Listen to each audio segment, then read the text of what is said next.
আসলে এই যে উদ্যোগ, আমি একটা ছোট দোকান এই বাংলাদেশ নৌবাহিনীর প্রিন্সিপাল স্যার, উনি প্রথম রোজায় বাচ্চাদেরকে নিয়ে ইফতার করছে মাদ্রাসায়, পাশাপাশি আমাদের জাহাঙ্গীর স্যার সহ সহকারী যিনি আছেন উনি সহ এখানে ইফতার করছে। তো স্যারের বলতেছে যে হুজুর এখানে আয়ের উৎস কি? আওয়াজ স্যার কিচ্ছু নাই, এখানে কিচ্ছু নাই স্যার। ওই যে আপনার কাছে গিয়ে যদি চাউল এক বস্তা চাই, ওইটা আসলে বাচ্চারা খায়, না হলে নাই।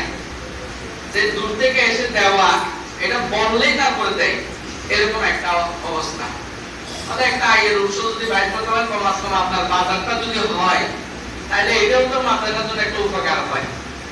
আচ্ছা হ্যাঁ, আমাদের মাদ্রাসার ছাত্র এতজন আছে, ওরা যদি ডেলি 10 টাকা করে নাস্তা করে 300 টাকা হয় বা 400 টাকা, ওইখান থেকে দেখা যায় ডেলি 50 টাকা যদি থাকে, মাস শেষে 1500 টাকা আমাদের সবজি বাজারটা হবে। তো আমাদের করেন, স্যার আমার কাছে তো টাকা নাই, আমি কি করে করবো?